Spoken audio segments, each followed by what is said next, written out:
Pag marumi ang nest box, yan. Ano ang dapat natin gawin? Yan. Lalo na pag marami siyang inakay, mga lods. Yan. Yan ang ating itatapik, mga idol. Ano ang dapat natin gawin pag ganito karumi ang nest box?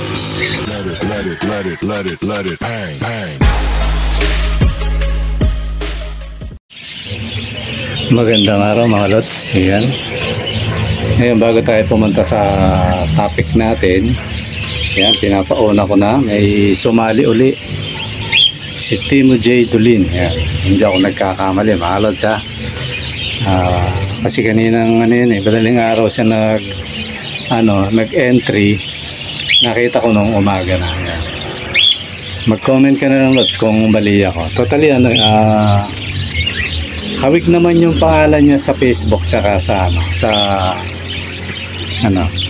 YT, kaya okay lang yun kasi kumbaga familiar na sa akin. Yan. Salamat sa ilot sa entry ka. Yan. Totally 9 entry na sila. So 9 person kung tigwa 100 ang bilang bali 900 na, mga lots. Konti na lang.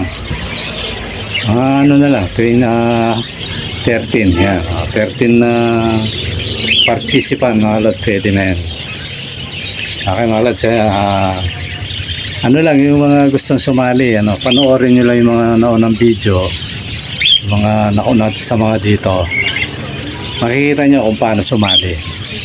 Lang naman yan, simple lang, mag-entry lang kayo sa Gcash. Ayun, pag may Gcash na, isend nyo sa Messenger para makita kung nakatunayan kayo yun. Ayan. Pero siyempre, mag-subscribe muna kayo, mga lods. Ayan. Tapos share and like, tapos comment. Ayan. Yun lang yun, mga idol. Pwede na kayo sumali. At kasali pa kayo sa libre. Ayan. Yung libre yung parapol. Totally yun sa libre, lahat kasali yun. Yung mga nakasub sa atin. Ngayon, kung gusto nyo sumali sa libre, mag-sub kayo, mga lods. Tapos comment lang, yun na yun, mga idol. Ayan, shoutout lahat sa mga naka-entry na. Sana madagdagan pa kayo para madali nating maibola to, kasi habang nag-aantay ako ng materialis sa gagawin natin, mga lods. Okay, ngayon balik na tayo sa ating topic, mga lods. Ano ba yung dapat natin gawin pag tawag nito, pag marumi yung nest box? Tapos bakit nga pa dumudumi, di ba, sa mga hindi nakakaalam, mga lods, yung mga parakeets o mga kits natin, minsan meron talagang nagbabasa. Kahit yan, totally yan yung pinakita ko. Binutas-butas ko na yung ilalim, mga lods. Tinadtad ko na ng butas para makasingaw. Pero mayroon talagang nasa pupo nila yon, basa talaga. Kaya lang, hindi siya natutuyo gawa siguro laging basa yung niya, yung pupo niya. Kaya ayun, nagpuputik, kumbaga. Kaya yung pag may naka-encounter kayong ganyan, mga lods, ang gawin nyo? Alisin nyo yung kung may inakay, tanggalin nyo yung mga inakay, yung kagaya nung yung nakikita nyo, di ba, yung ang dumi niya, siya, totally, kung maselan ka, hindi ka uubra dyan, mga lods. Kung mapandiri ka, hindi ka uubra. Siguro, ang payo ko sa'yo, na lang, kung ayaw mo yung ganyang ipaposter na saglit yung mga kung tatanggapin, kung meron kang ibang breeder, tapos alisin mo na lang yan. Alisin mo na lang. Kasi kung nandidiri ka, hindi ka uubra dyan. Ako naman kasi wala man akong diri dyan, kasi nga ang pag-iibon, mahal natin, mga lods. So, dapat gawin? Ito, basic. Alisin mo muna yung mga inakay. Totally ito, mabait na breeder to. Kita nyo, hindi ako tinutuka. Mabait na breeder yan. Ang ginawa ko, inalis ko muna yung mga yung mga inakay. Totally, yun nga yung sinasabi ko na patuloy pang namimisa. Akala ko 4 lang yung pinisa niya nung una. Nakita niyo, laki ng agwat na pagitan, no? Yung laki ng iba. Yun yung delikado. May tendency madaganan yan. Lalo na may gagawin ako. Kaya nire-ready ko na yan. May tendency mabuhay o mamatay, mga lods. Papansin nyo, ang liliit pa nila magkasunod. Kaya nakapito pa yan, mga lods. Tamo, 7. So ngayon, ang gawin nyo, alisin nyo muna yan. Mga inakay, tapos kung may paleta kayo, kayurin nyo. Talagang kakamayin mo yan, lalo yan, medyo may kahirapan eh. Kung sa amoy, may amoy talaga yan, mga lods. Hanggang ngayon, may amoy pa nga yung kamay ko, kahit naghugas na ako. Amoy tayo ng bata, mga lods. So yun, no? Tapos, kung meron kayong kusot, lagay yung kusot, pinaka-bedding. Ayan ko, wala akong kusot, kaya yung ipa ang ginawa ko. Pwede naman yan, ipa. Huwag nyo lang masyadong kapalan kasi baka matabunan yung mga inakay. Ayan. Totally, pati mga mata at saka ilungan niya, buti nakita ko eh. Natakpan na ng dumi nila, ng popo, kaya basa. So minsan, yun din ang ikamamatay ng inakay. Natataihan sila sa muka, sa ulo. Pag natakpan ng ilong, hindi na makahinga yan. Yan. Ganun yung minsan nagiging cause of death ng mga inakay na huling napisa. Kaya kung minsan, pag may mga breeder na kasabayan, ninaalis ko yan. Sa kabutihan palad, wala tayong kasing size niya. Kaya, ayun, pagtsatsagaan mo siyang bantayan, mga lods. Ganyan yun. Kaya siguro, kahit may trabaho ako paggabi, aakyatin ko yan, mga yan, para ma-check natin. Pero ako, naka-ready na dyan na may tendency ma-dead yung mga yan kasi sobrang liit tapos malalaki na yung mga kapatid nilang nauna. Pag nagkumpulan yan, patay kagad yung dalawa na yan. Siyempre, may iipit. Kung may dumi pa, plus yung dumi pa, di ba, no? So, para kahit pa paano, makaiwas tayo sa ganon. O kung ano dapat gawin, ayun, linisin. Kung may kusot, lagyan ng kusot. Kung wala, kahit yung yung ipa. Pero nga maganda kusot, mga lods, kung may pambili kayo. Mura lang naman. Ako kasi wala akong naka-reading kusot eh. Kasi yung parakeet, hindi naman talaga nilalagyan ng bedding yan. Kailangan lang ngayon, kaya inano ko. Yan, nilinis ko siya. Tapos yung popo, ayan, malagkit. Totally, makunat talaga dahil Tapos ang pa may nakita akong malaking butiki. Isa pa yon, nagmamasid lang yan, sumasabay yan. Totoo yung kung napanood nyo yung mag-iibon na pinakita sa Facebook na sabi niya, si tatay yata, sabi ni daddy tatay yata na siya, kagat-kagat ng butike yung inakay. Totoo yun, kayang-kaya talaga yan, mga lods. Kasi di hamak na mas malaki yung ipis kesa sa inakay na yan, yung sobrang liit na yan, bagong pisahin mga yan eh. Kayang-kaya talaga yan. Ako, nakita ko na butiki, kayang lunukin yung ipis eh. Yung ipis talaga malaki, kaya nila yun. Yan pa kaya hindi naman hamak na mas malaki yung ipis dyan, mga lods. Kaya yun, ang gawin nyo, totally, hindi man ipis yung problema natin, no? Butiki yung yung dumi. Ayan. Diba, no? Ayan, alisin mo lang, tapos lagyan mong bedding, tapos lagyan mong tingnan. So ngayon, bakit nga nagkakaganyan, no? Bakit may ganyang parakeets? Yan, mga lods? Ilan yung breeder ko? Totally yan din yan. Yung kahit sinong ilagay kong dyan, kahit sinong ilagay kong breeder dyan, nagdudumi talaga.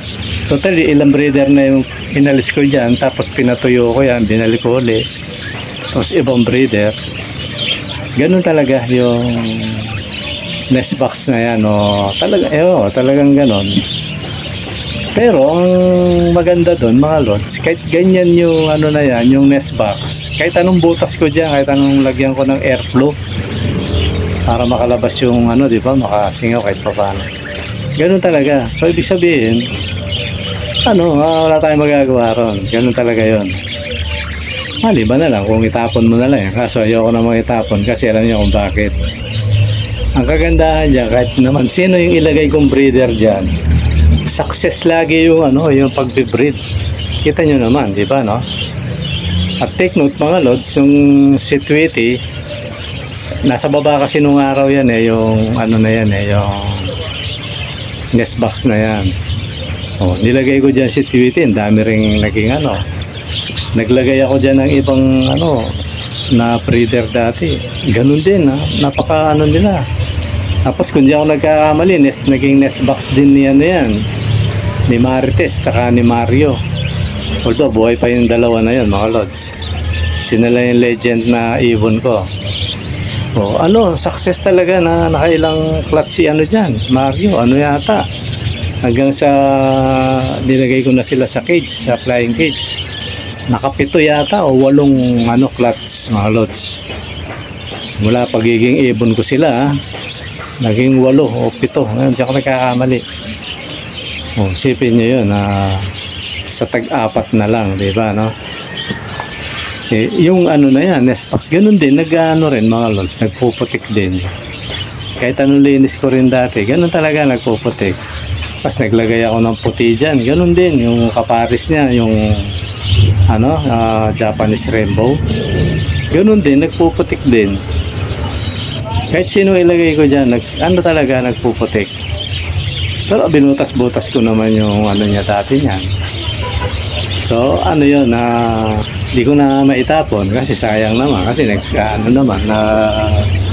bibreed naman sila dyan. So, tsatsagain mo na nga lang. So, ang dapat mong gawin, pantayan. Pag medyo sobrang dumi na, ako dati ang ginagawa ko dyan, kumukuha ako ng pupo ng iba, yung tuyo mga lods. Diba tuyo na yun, parang bato. Nilalagyan ko, nataon ngayon, ayaw kong galawin sila kasi nangingitlog. Yung iba, pinapatong ko yun, sisip-sipin niya yun, nakaka-recover yung natutuyo. Ngayon, wala akong makuhang pupo. Kaya ayan, ang nangyari. Di ba, no? Siya, nagbabasa. Pero yan, minsan sa ibonan natin, may ganyan. Ako, ilan yung breeder ko rito, pero yan lang yung nest box na ganyan. Siya, talagang nagbabasa talaga. So, normal lang yan. Ang kailangan mo lang dyan, mga lods, huwag lang kayong mandiri. Yan. Ganun lang yan. Tapos, kung mapapansin nyo sa mga video natin, yung yung tawag nito, yung isang African, hiniwalay na natin. Nilagay ko dun sa puro babae, inaaway yung sa may cage na isa. So, napilitan ako ilagay sa malaking cage para makalipad siya. Kasi lakas na lumipad mga lods Pero yung dalawa, hindi ko pa inaano kasi hindi pa sila lumalabas ng nest box. Medyo mabagal pang gumalaw kaya sabi ko dyan muna. Tapos yung mga din, yung mga puti, sinubo kong ilagay lahat, nabubuli, binalik ko. Yung kaya na, yun, iniwan ko na. 7 yun, binalik ko yung 3 yata. 3 ba o 4, binalik ko yung 3 na puti yun, inano ko na. Kaya na nila. Kasi inobserbahan ko sila may umiiyak, tinitingnan ko, tinutukasin ng mga datihan. Bagamat mga bata pa rin mga yon, siyempre nauna sila, kaya parang tinatry silang yan, kaya yun. So nag-decide ako ibalik kasi baka masayang mga lods. Kung di man masayang yan, makakalbo sila kasi kakalbuhin ng mga yan. So yun, kung bakit ganun minsan binubuli sila, lalo na kung babae yan, itatry nilang kastahin yan mga lods. Gusto nilang bembangin siyempre bata pa, ayaw niya yan. So kakatoka sa ulo, nauubos yung yung balahibo sa ulo. Kaya pag nabuisit pa yung away na yun, may tendency mamatay pa. Kagaya nung nangyaring nakabalatan yung mga ulo nila. Kaya nag-decide ako ibalik, tsaka ako na lang kasi yung yung pinag-alisan ko sana sa kanila, marami ng itlog mga lods, totally malapit nang maglimlim na naman, kaya aalisin ko na sana, kaso hindi pa kaya balik lang natin, gano'n lang talaga Saka hindi na ako nagmamadaling magparami mga lods. So yun lang mga lods. Tapos sali kayo siyempre para ma-ebola natin kasi may sumali na naman. Ano yan mga lods, kahit 20 lang pwede na yon.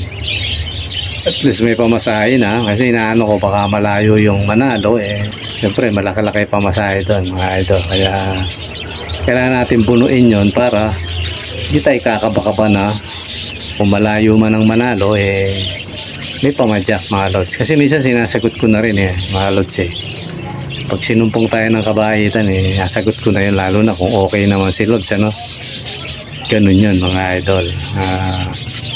Kaya sali na kayo at nang maibola na natin.